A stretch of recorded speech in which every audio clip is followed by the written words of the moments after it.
This is an excerpt from the 4-Hour Workweek by Timothy Ferris. Questions and actions.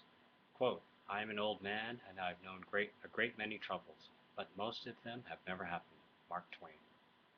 If you are nervous about making a jump or simply putting it off out of the fear of the unknown, here is your antidote. Write down your answers and keep in mind that thinking a lot will not prove as fruitful or as prolific as simply brain vomiting on the page.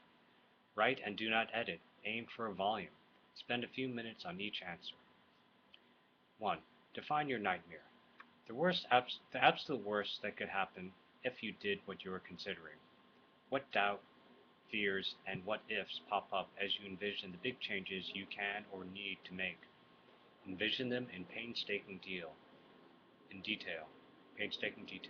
Would it be the end of your life? What would be the permanent impact, if any, on a scale of 1 to 10?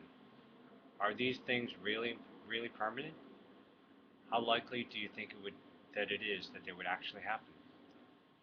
2. What steps could you take to repair the damage or get things back on the upswing, even if temporarily? Chances are it's easier than you imagine.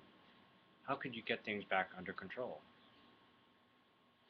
3. What are the outcomes or benefits, both temporary and permanent, of more probable scenarios? Now that you've defined the nightmare, what are the more probable or definite positive outcomes, whether internal, confidence, self-esteem, etc., or external? What would be the impact of these more likely outcomes be on a scale of 1 to 10?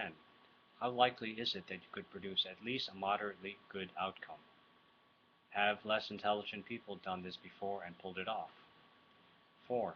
If you were fired from your job today, what would you do to get things under financial control? Imagine this scenario and run through questions 1 to 3 above. If you quit your job to test other options, how could you later get back on the same career track if you absolutely had to? 5. What are you putting off out of fear? Usually what we most fear doing is what we most need to do. That phone call, that conversation, whatever the action might be. It is fear of unknown outcomes that prevents us from doing what we need to do. Define the worst case, accept it, and do it. I'll repeat something you might consider tattooing on your forehead. What we fear doing most is usually what we most need to do. As I have heard said, a person's success in life can usually be measured by the number of uncomfortable conversations he or she is willing to have. Resolve to do one thing every day that you fear.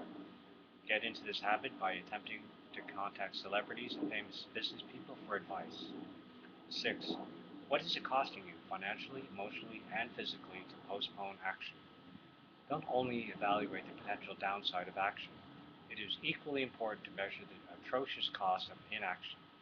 If you don't pursue those things that excite you, where will you be in 1 year, 5 years, or 10 years?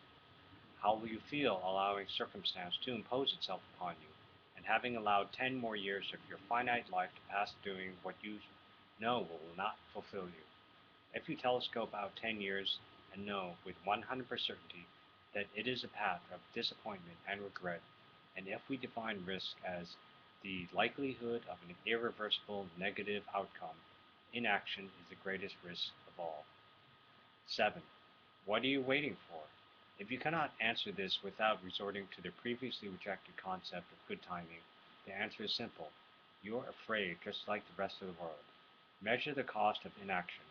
Realize the unlikelihood and repairability of most missteps, and develop the most important habit of those who excel and enjoy doing so: action.